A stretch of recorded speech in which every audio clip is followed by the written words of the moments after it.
Jessica Clark, the Teresa Mack Germans from Russia History Fellow and Coordinator for the Germans from Russia Oral History Project. It is a pleasure to visit with Herbert in Gackle, North Dakota. Please state your full name for the record. I'm Herbert Herman. Okay, and your date and location of birth.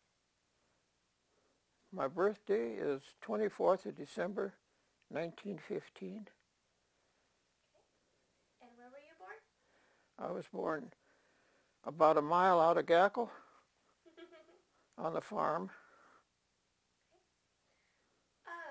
Did your parents ever tell you a story about your birth? Was there a doctor present, or was it a midwife? Yes, they informed me that it was a midwife, and my dad had to hitch up the horses and sled and come in and to town and get this midwife. Thinking back, what's the first memory that you have? The midwife was Mrs. Fody. Mrs. Fody, okay. And where did she live? Oh, she lived over there, I'd say 1, 2, 3 blocks southeast of here. Okay. What is your first memory that you have as a child, if you think back? First thing that you remember? My first thoughts? Well, I vaguely remember when my Herman grandmother was buried. Okay. I was 5, I think, and I remember that they lived over here in a house, and they left me at the house with somebody, and I stood at the window and I could see the cemetery when they were up at the cemetery. That's about all I remember of that.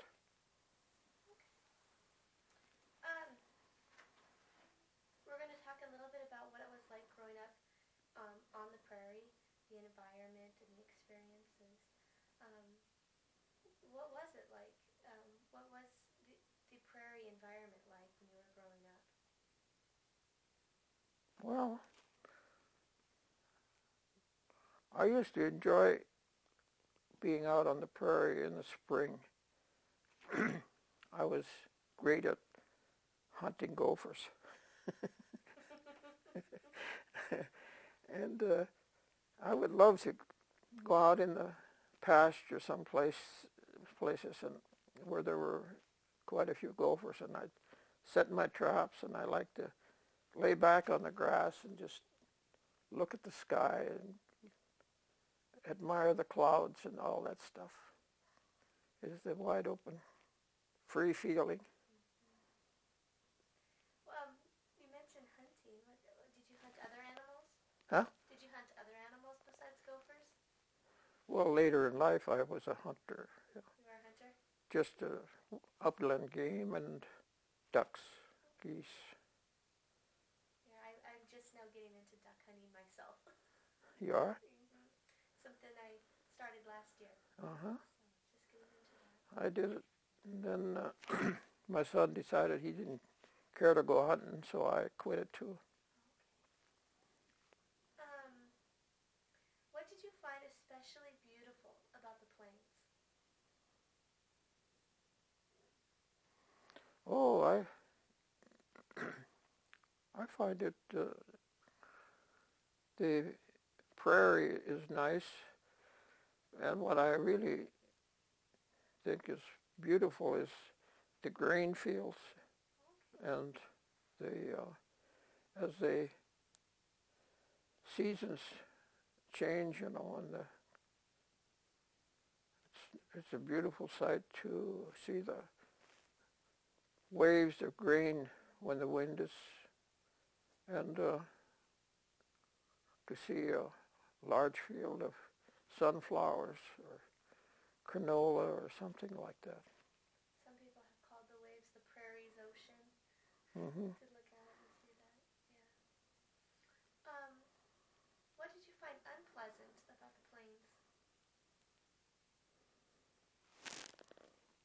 I can't say that I have. I feel very secure living on the plain. I'm not bothered with floods, and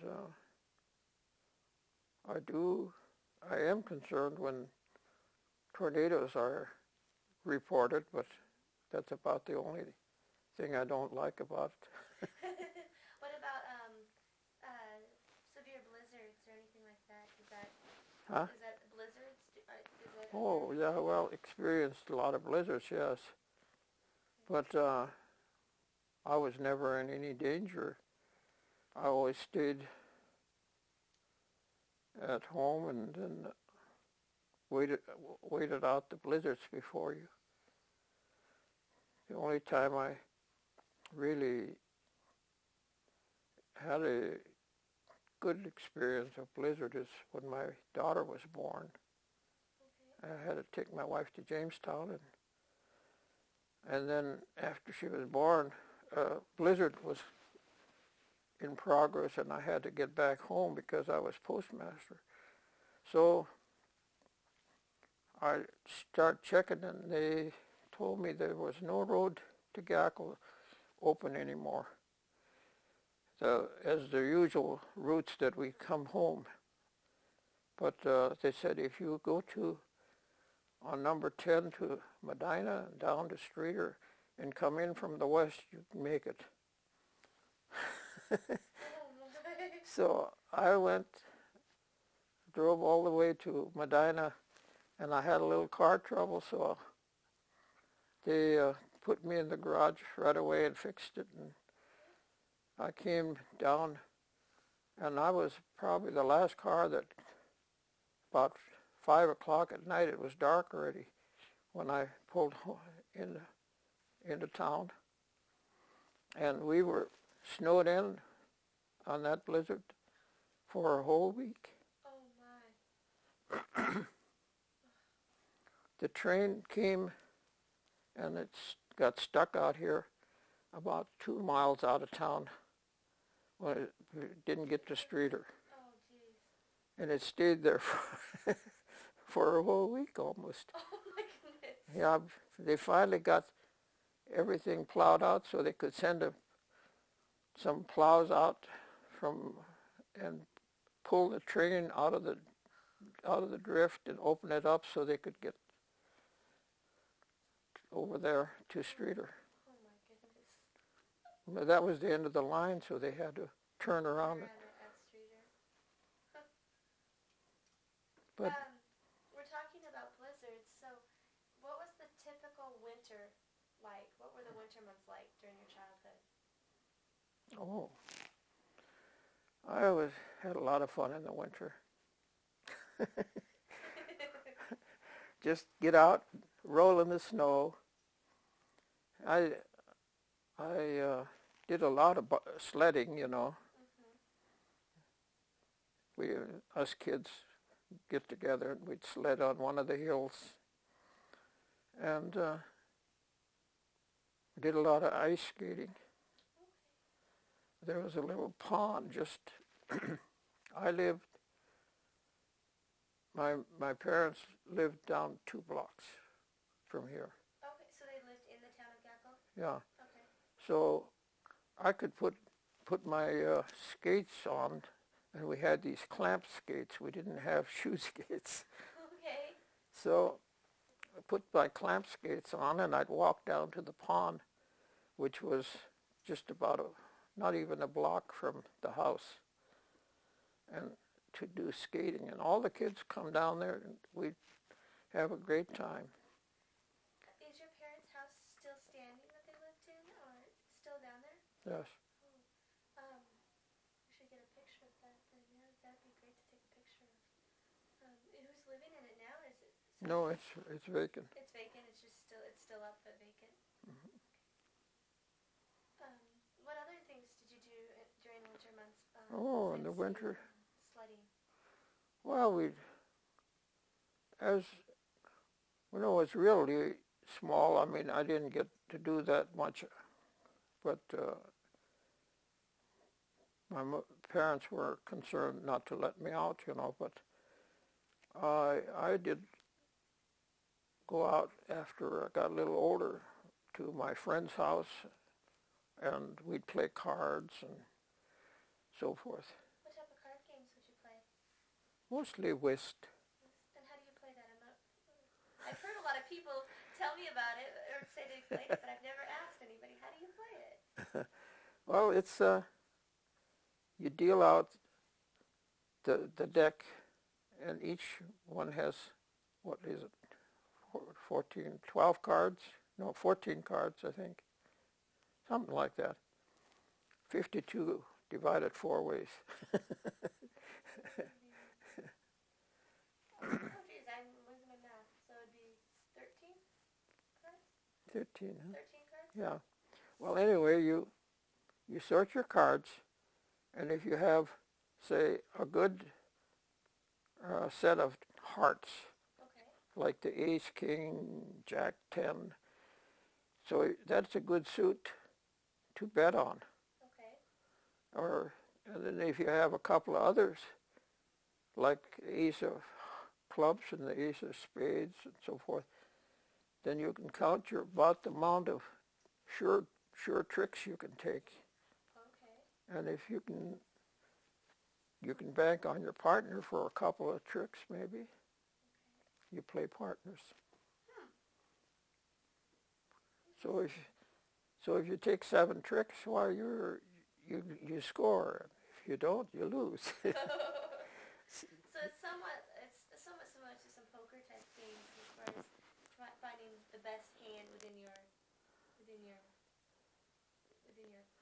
cards. Yeah. The suits or the okay. But I'm gonna have to learn how to play this. but it's a tricky game, because you don't know what your opponents have, and if you don't get your invites straight between your partner and you, and they get in, and they might have a good long run too, and they can get their run in, so they upset you. So it takes a lot of thinking with it. Yeah, you got to keep track of your hand, Okay. your cards, what's been played and what hasn't been played. Huh. What other types of card games do you remember playing as a kid? Earlier, I mean, what were some of those games? I don't forgot the name of them. Oh, there's blackjack and I don't know. There was some kids' cards games that we played. Like, well, now I don't know that kids play Uno or what they do. But Uno, yeah. I played Go Fish. Go Fish, yeah. Uno and Go Fish were probably the top ones.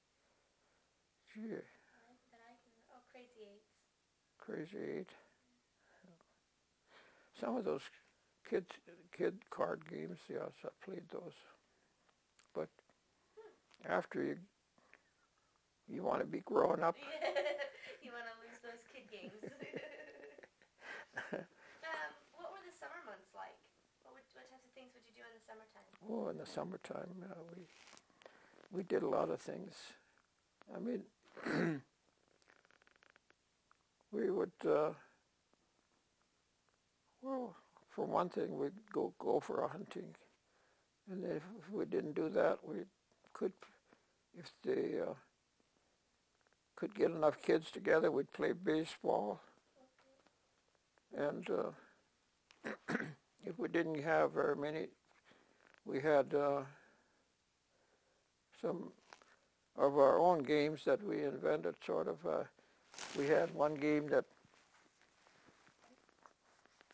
I was thinking about last night, and it's a game we called Pig. Okay. And we all would have a stick, and we'd get a tin can, and then we'd have a circle, and we hit the tin can, and one fellow was was in the middle. And in order for, we had to keep it away from him, and if he got it, why then whoever, yeah, then he would go into the circle and somebody had to go in the middle again. And I mean, that was a pastime. And, oh, there was a implement dealer, and he had thrash machines sitting around, old ones that he had traded in, or I don't know what they did. They were sitting there in the lot, and we used to play on them, crawl all into them, you know. That was kind of your jungle gym. Yeah. And then another, the hardware store, he was interested in the steam engines. And he had probably 10 or 15 steam engines sitting on a lot. And we used to play on them. And of course, after we got a little older, we used to walk out on the railroad track about a mile east, and there was a ditch dug when they built the railroad, and we used that for a swimming hole. Really? It was dug that deep enough, or you just? Oh, it was deep enough, really? Yeah. Huh. In fact, one of the local boys drowned out there. Really? Mm. You talk about gopher hunting. How do you hunt gophers? Gophers? Yeah. Well, you have a little steel trap that when you're a kid, you have to use your foot to set the spring, and then the jaws open up, and you have a little lever that comes over the top of this jaw and hooks onto a little plate in the middle of the trap.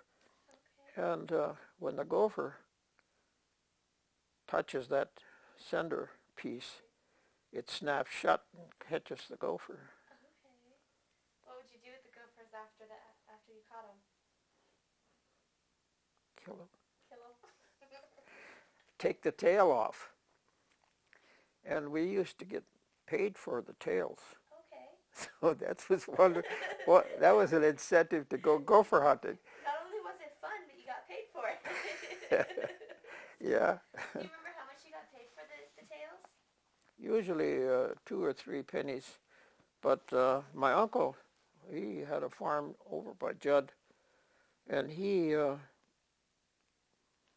said that Lemoore County was paying a nickel a tail.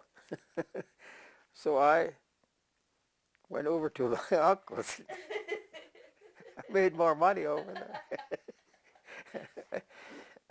So did you get to keep the money that you made, or did that go to help your parents? Well, I had to put some in the bank. Okay. Yeah, I had to have a savings account. That's a good thing for your parents to. Yeah, it wasn't a big account, but it was in a savings. I got to, I did so well in catching gophers that I had quite a bit of money, and I didn't have any really good toy, I guess. So my mother and dad decided that I could buy myself a tricycle with it. So I had a tricycle. What other types of things would you buy with the money you didn't have to put into the savings? Actually, I don't really know what it was used for. I can't. I had some money that was not in the. I think the bank asked us to take it out because they didn't want the small accounts. So I think that's what happened. But if we get later on in my life, I mean, if you want to wait with that part. Yeah, we could wait. We could talk It's about when I was in high school. Oh, well, if you want, in high school, you had another savings account, or? Well, my experience has been it was very difficult times. We were in the Depression in the 30s, and I worked on a farm in the summer months. So I worked for this farmer, and he paid me 50 cents a day, $30 a month, in board and room. And I gave all my money that I earned to my parents, and they put it away for me. And then, because they couldn't help me as far as they wanted me to have the high school education, but they couldn't help me with the costs. Yeah. So they saved all the money I earned, and I had, I think, $54 when I finished that, or went to school in the fall. Okay. And with that $54, I had to pay a suit, my announcements, a ring, and all the things that seniors do about that time, did at that time. Is that your class ring on your finger? No, this is a Black Hills Gold. I've got my class ring yet. Oh, if you still have it, we'd love to take a picture of it when we And videotaping. Great thing to have. so I bought a suit of clothing, had the coat, the pants, and the vest for $24 at that time. Anymore. Complete suit for $24. Yeah. We didn't have gowns at that time, so we just tried to dress as much best we could afford. So your parents were really, really believed strongly in you getting an education then? They wanted you to... Oh yes, they wanted to be sure that I had high school. So I bet they were very proud on that graduation day. Yeah. Anyway. What was your favorite season as a child? Your favorite time of year? Favorite season? I would say spring was my favorite season. Why? Well, everything, I mean, the humdrum of winter, you got rid of that sort of. You could get out and do things. And spring was, everything started to come to life. I agree. I like spring myself. Let's talk about your grandparents for a while. Do you remember your grandparents on your father's side? Yes. Did they live close to you when you grew up, or? I wasn't very close to my dad's. They, I don't know how to describe it, but they weren't as outgoing to children as you would have grandparents today. I mean, I don't know, and another thing was my parents didn't have the means to visit back and forth. Where did they live? Well, my grandfather homesteaded northwest of town. Okay. And then my dad and mother got married, and they had this farm just a mile out of town here. Okay. That's where my sister and I were born. And they didn't live here very long. I think 2 or 3 years, and then they moved to a farm 5 miles west of town. And they lived there for a while. See, my parents got married in 1914, and then Grandpa wanted to quit farming, so it was, I think, around 1920 when they moved up onto Grandpa's place. Okay. And we farmed there for 2 years. And my mother wasn't in good health at that time, so they had made up their mind they were going to quit farming and move into town. And I was 6 or becoming 7, I guess, when I should have started school, but it was almost 3 miles to take me to school and get me. So my dad says, since we're going to move to town next year, he can wait and start school next year. So I started school 1 year late. Were you able to finish then? But I was the German kid. I couldn't talk English. You couldn't speak any English when you started school? No. Could the other kids speak? Oh yeah, the other kids, they were smart. Were you allowed to speak German in school? Or did you have to learn English rather quickly? I had to catch on rather fast. But it wasn't, I don't really remember too much of it, but it was a little rough.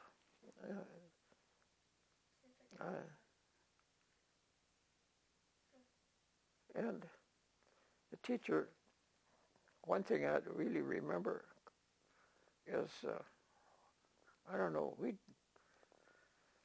after you've been in the school a while, you made a few friends and so forth, you get a little mischievous sometimes. And first thing I knew, the teacher was over and she says, give me your hand. And well, I got it with a ruler. How would you describe your father's parents, your grandparents? Were they I think, strict, or were they? What were their well, I characters? think they had the traits of the European people, Okay. because they came over. My grandfather was, he had, let's see, 2 or 3 children when they came over. Okay. See, my dad was the oldest son that lived. There was, he had some children before that died. Did they die in birth, or were they? In, I don't know. Okay. Anyway, they were infants.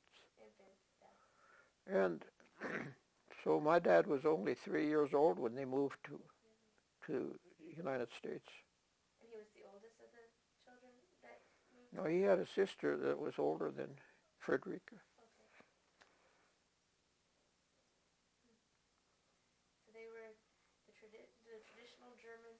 Yeah, they were the traditional Germans, yeah. The father was the ruler of the family, and what he did, nobody questioned. Sounds kind of similar to my dad. He believes that very strongly. And then your grandmother then was probably a homemaker. Yeah, they lived on the farm. When they started out, they started out with a sod house and a sod barn. Yeah.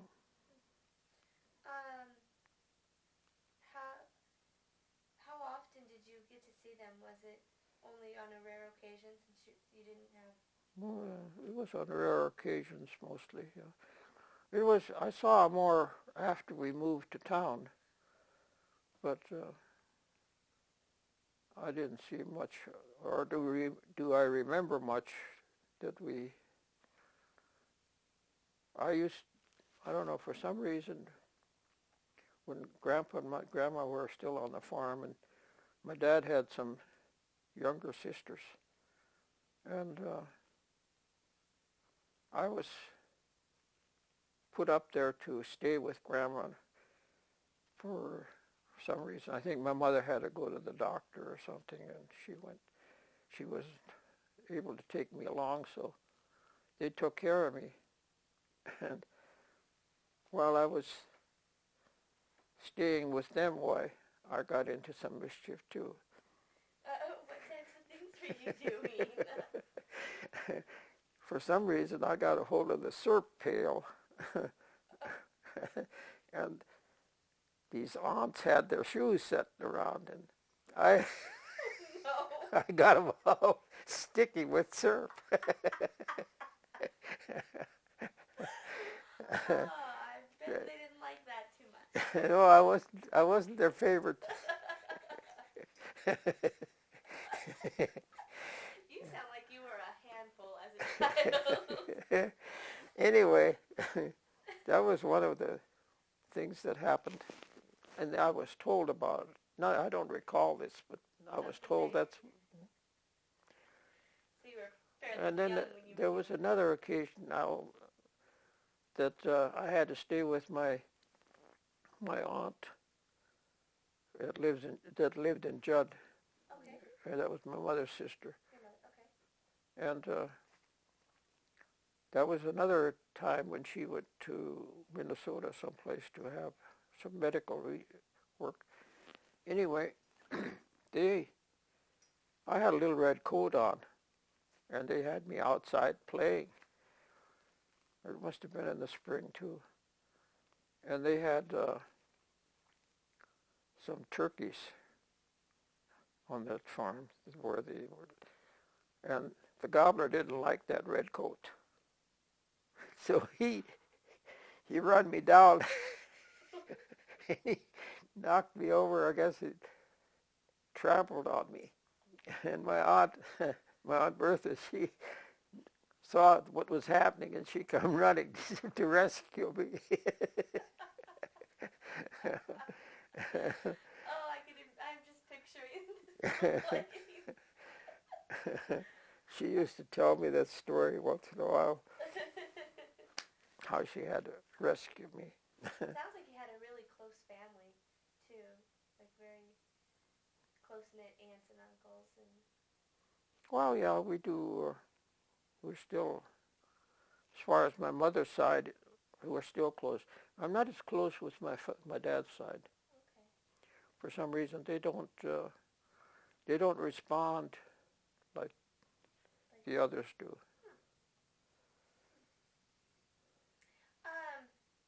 Your dad's parents, were they very religious?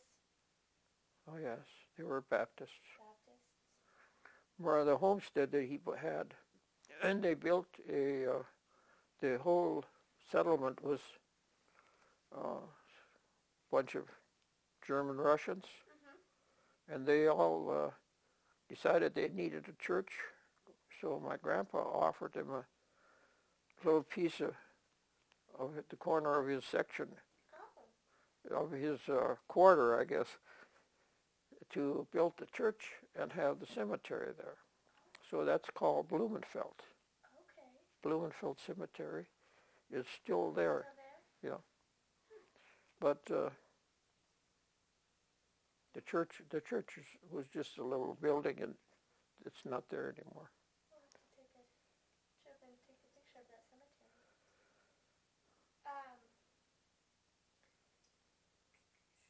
What about your mother's parents? Were you close to them? Your grandma and grandpa on that My side? grandmother on my mother's side died in Russia, Okay. and she died in 1909. And then my grandfather and his children, he had three daughters and a son living at that time. He had another daughter that had already passed.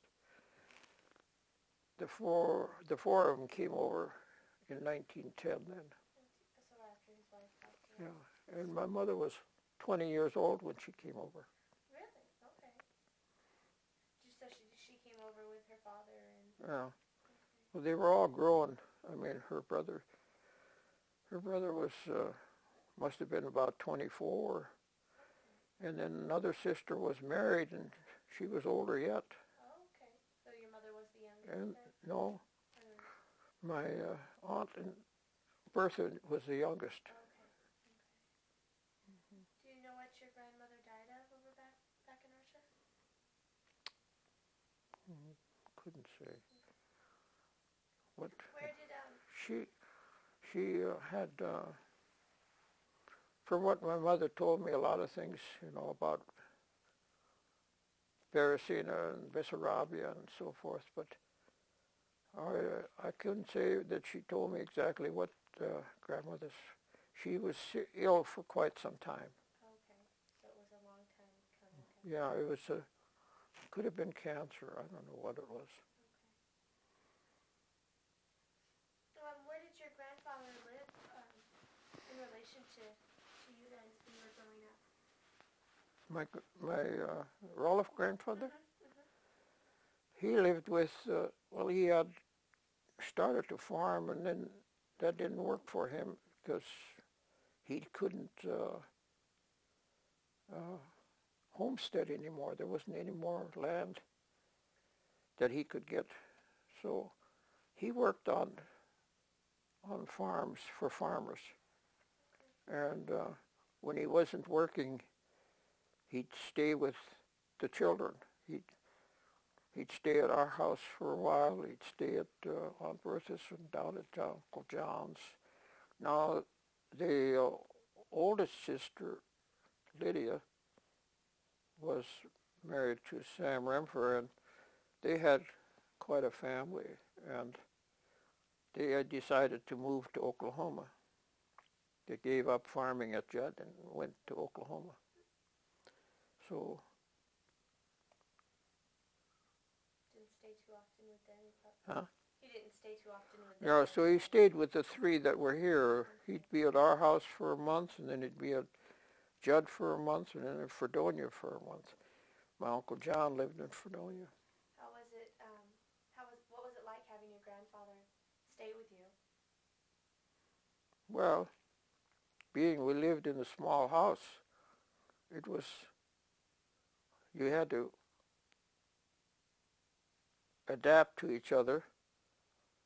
I didn't mind grandfather so much as my mother complained about his smoking and about his drinking, but it didn't bother me. But we had to sleep in the same bed, and because we only had 2 rooms in this house, and that was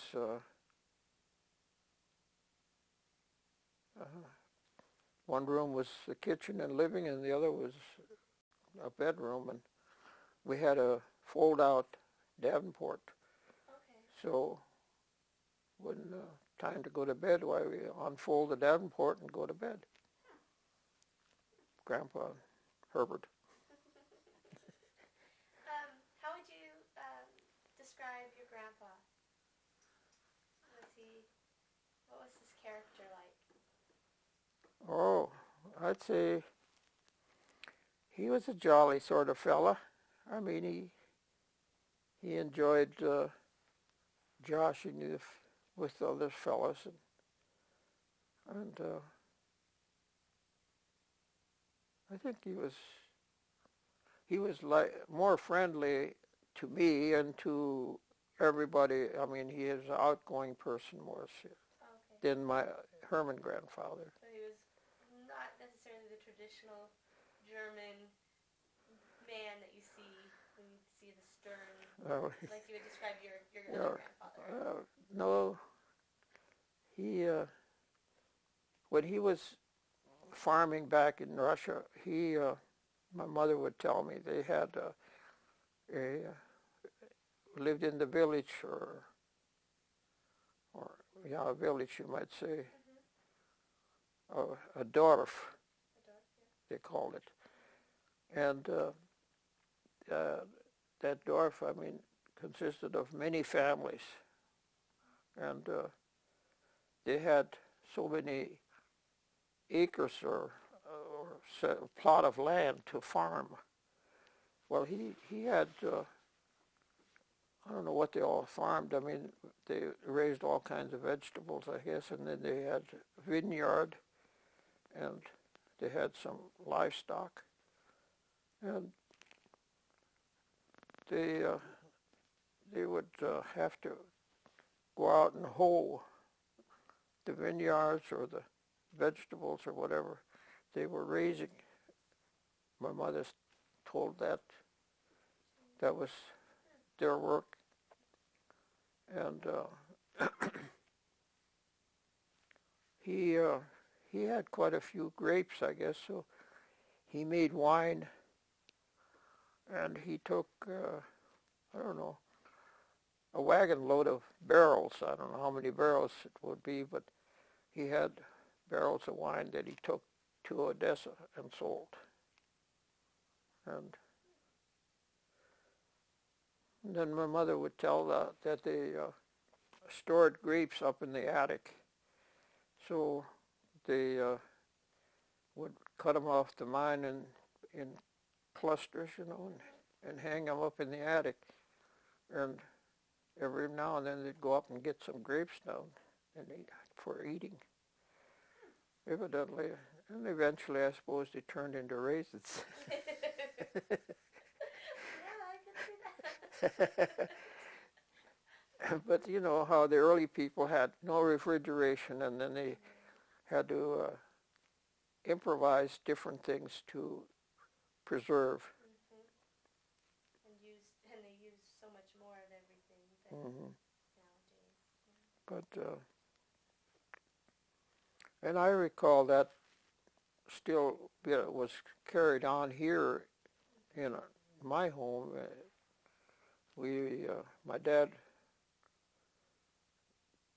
was a butcher, or I mean, he worked in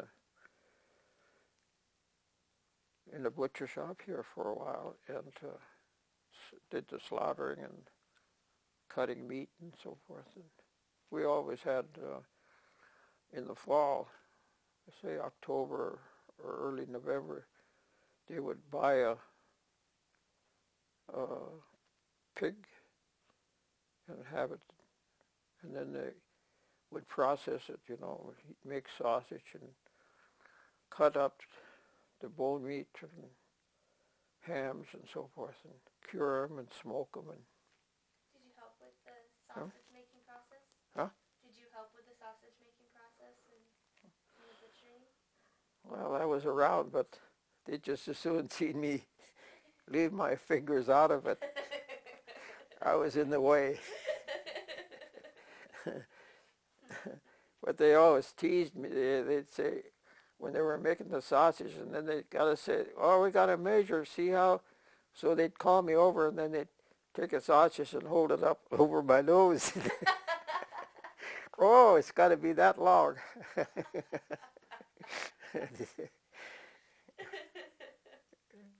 Yeah, well, and then the bone meat, my dad would, they had a little wooden barrel, and they would put salt and the bone meat, and it says store it out in the shed, and it would freeze out there, you know, in the winter. So you had to go out there and break it out, bring it in and for cooking. To have it thaw out. And the sausage would be hanging in the shed too. You made a wire, and they'd just hang it over the wire. And he has the little smokehouse is still down there that he used to smoke his sausage in. We'll definitely take a picture of that. And the hams. So. With your grandpa, was he really religious? Was he also Baptist like your other grandparents, or was he Lutheran? Or? The Herman grandpa? What happened to Grandma Herman died in 1920, and he wasn't a man that liked to adapt himself, I guess. So he remarried, and they lived here for a few years, and then She was from Harriet, South Dakota, this lady. Okay. And I guess he met her at some church conference or something, and they got married, and then they moved to Harriet. So I never saw him after he moved to Harriet. Okay. I saw him later in life after he was, then his second wife passed away. So he ended up staying with his son and daughter-in-law in Bismarck. Okay. For the rest of his life. Do you know what your grandmother passed away from? Who? His first wife, your grandmother? Yeah. What did she pass away? Why? What happened to her? Did she? He got me there. I don't know. What about his second wife? Do you know what happened to his second wife? No, I don't know.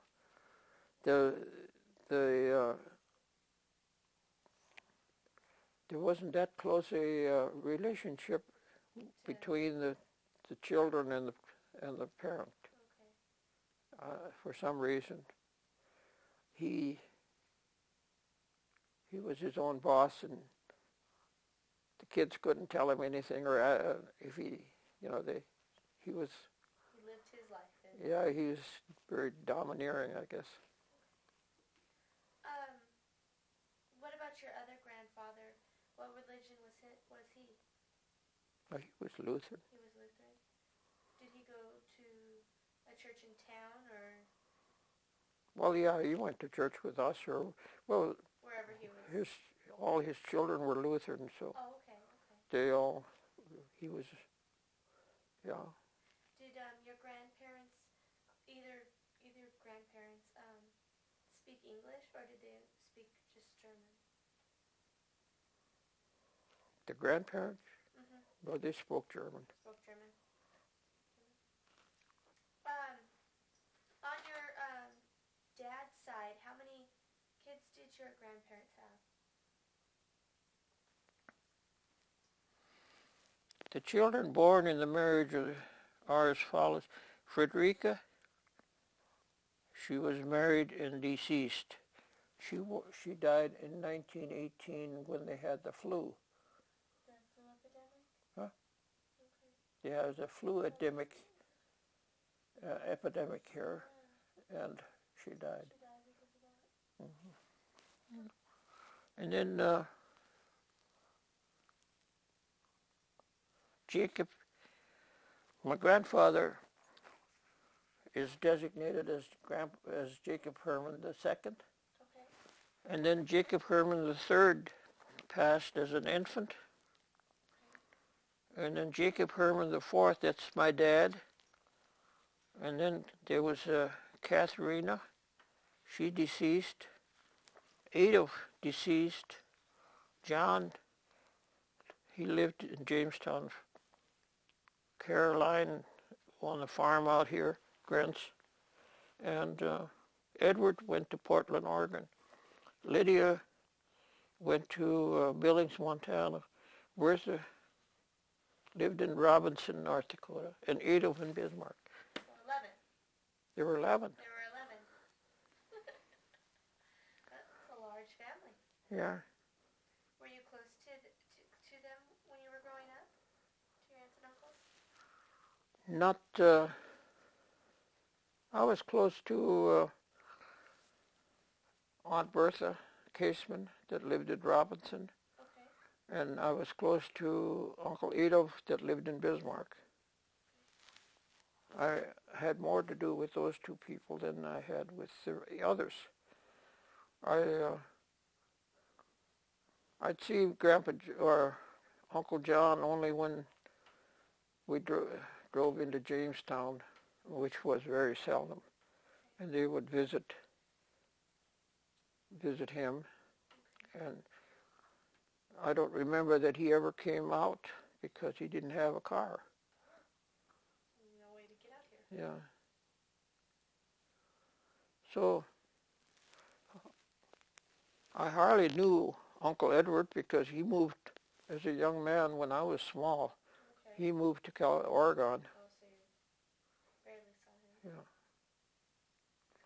And then I knew Aunt Caroline well because they lived on the farm just about not even a mile from where Grandpa Herman had his homestead. Okay. And,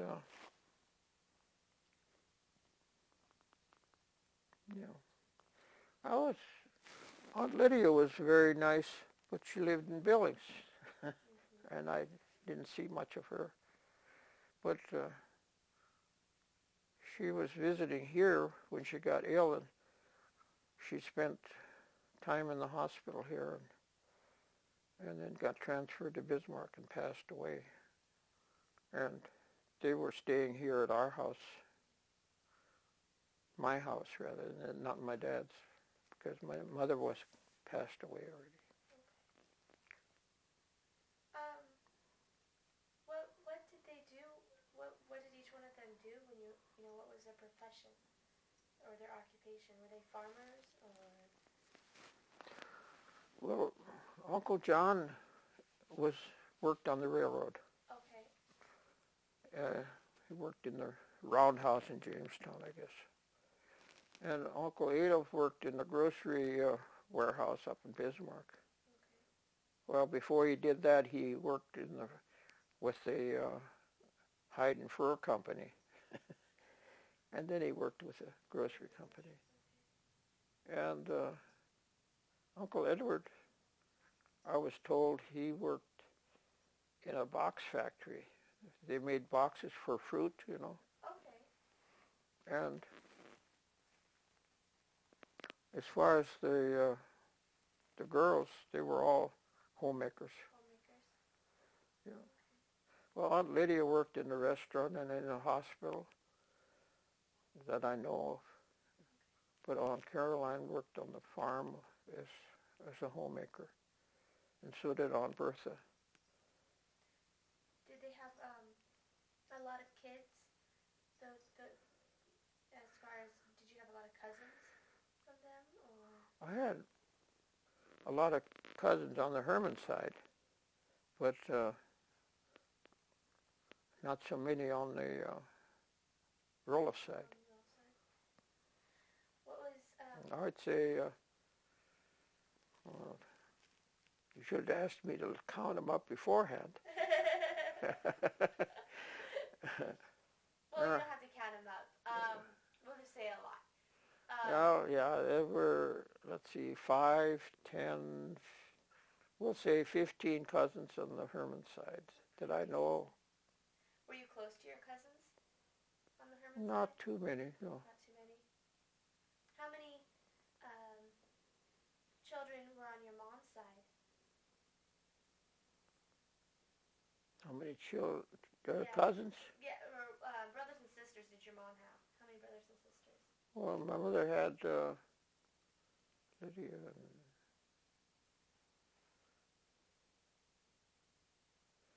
She had 3 sisters and a brother. Okay. And did they live relatively close? One moved to Oklahoma, you said. The other one stayed in the area. Yeah. So how many cousins did you have on that side of the family? Well, there was one cousin that was left in Beresina, Okay. and we brought him over after World War II. His family, we sponsored him. Okay. But there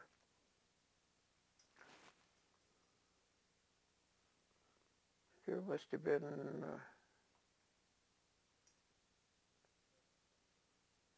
I think there were 8 in Lydia's family. Oh, really? Yeah. Okay. And there's only one in Aunt Bertha's family, one in Uncle John's family, and one in my mother's family. Oh, jeez.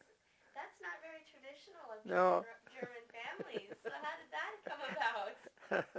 It turned out that there's three cousins here. I mean, I have a cousin in Judd, I have a cousin in Fredonia or Lair, and the 3 of us here. And then I have one of the Remford cousins left in Wichita, Kansas. How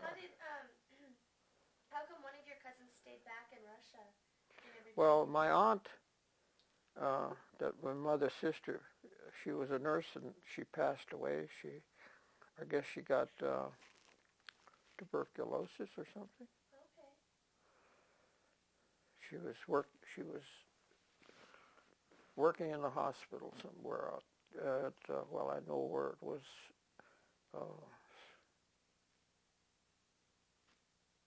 Sarata. Okay, yeah. Yeah. I think so. I think that's what it was. It was quite a distance from where Barasini is. Anyway, she passed away, and they had this one child, and his name was Arthur, and when his dad didn't think he could take care of him and do his farming or whatever he was, I think he was.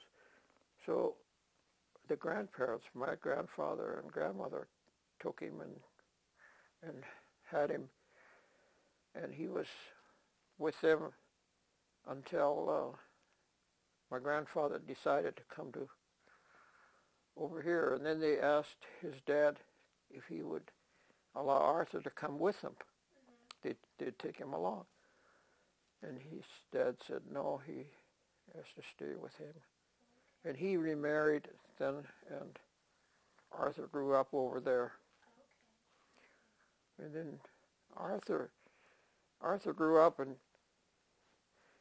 in Versen, I guess, where his dad was, and his stepmother. Then he got old enough he had to serve in the Romanian army, because part of Russia became Romania, and so he was in the Romanian army. But he served 2 years, and then he was done. And then his family lived in Varasena, and when things got tough over there in 1939, or I think it was, he loaded his family. Am I doing this right? Yeah, I think it's right, 39. He loaded the belongings on a wagon with a team of horses and his family. And they had, it was Herman, I guess he had 3 girls at that time. So they moved, not alone. I mean, there was a caravan of them, wagons that left. And they just left the house and everything in it, all their belongings, and whatever they got on the wagon, that's all they took with them. So they went through Poland, back into Germany, and that's when World War II was going on. And when he got back into Germany, they put him in the German army. Hitler needed all the help he could get. So he had to serve in the German army. And he ended up down in Africa in the campaign down there. And then they got back up into Germany and the Alsace area of France. And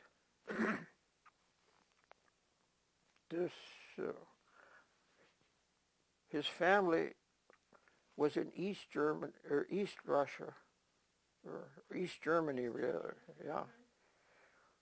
Under the Russian. Yeah. Anyway, that's where he had to leave them and go to the service. And then when the campaign got real tough on the Germans, and so I don't know, was it 1942 or 42, he was captured, and he became a prisoner of the United States. So he was sent over here, and he was a prisoner of war over here. Okay. And then after the war ended, he got sent back to West Germany. Oh, he was sent to West Germany? Yeah. Okay. And he didn't know where his family was. No. He was out of contact. So my Uncle John, the old German, there was a German newspaper that was published in Minnesota, and Fire Press, the Fire Press, Free Press, I guess. Yep. Anyway, he put an article in there that Arthur is looking for his family, and that German paper was circulated over in Germany too. Okay. So a lady happened to read about Arthur Paul, and she knew Louise Paul and her girls, you know. So she contacted her and said, would Arthur Paul be your husband? And Louise said, yes. Yeah. So they got in touch with Arthur, and he was in West Germany, and she was in East Germany. So, Oh my goodness. so he ended up, he had to go to West Germany, or East Germany, yeah, to get his family. And so they lived in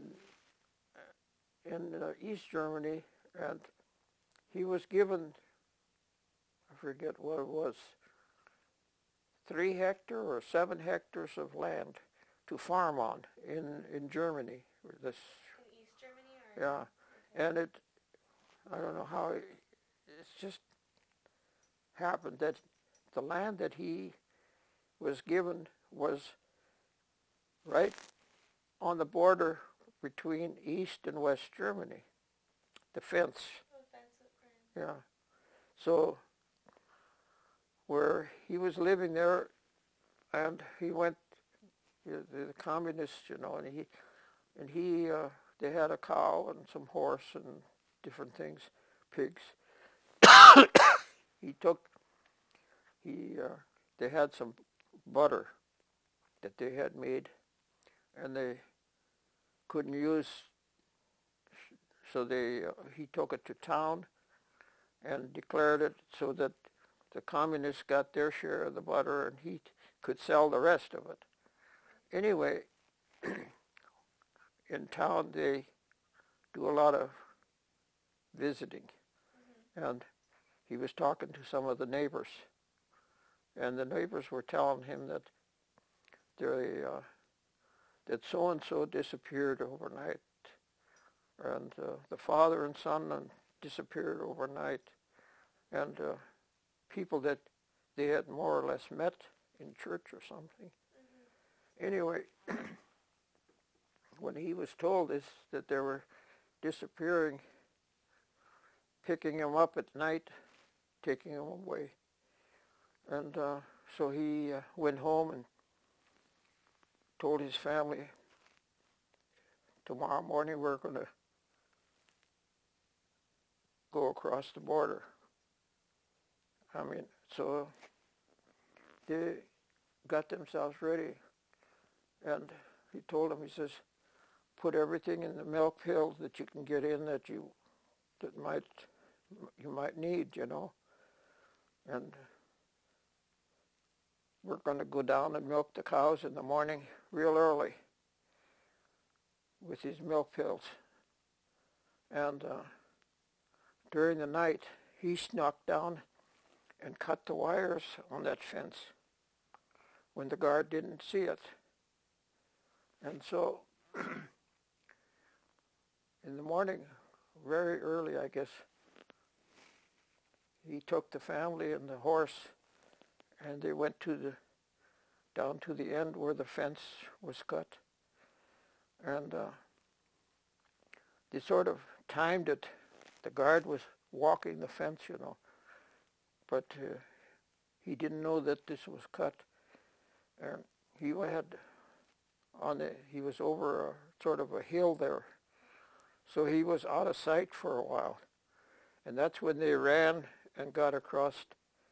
And when they got to the fence, he chased the horse in, gave it a bat. He took the horse along. And the guard came over and he started shooting, that they were getting away. But they made it into the woods there so that he didn't get them. And so they were displaced persons for several years. And he wrote to me and to Uncle John and asked if we would sponsor him. He'd like to come to live in there. So we talked it over. In the meantime, my mother had passed away and Uncle John had passed away. So it was just us cousins. Yeah. And we sponsored him. So he didn't get in on the first allowance that of immigrants that they could let in, so it was in 52, I think. And then in 55, he made that one. So they came over in 1955.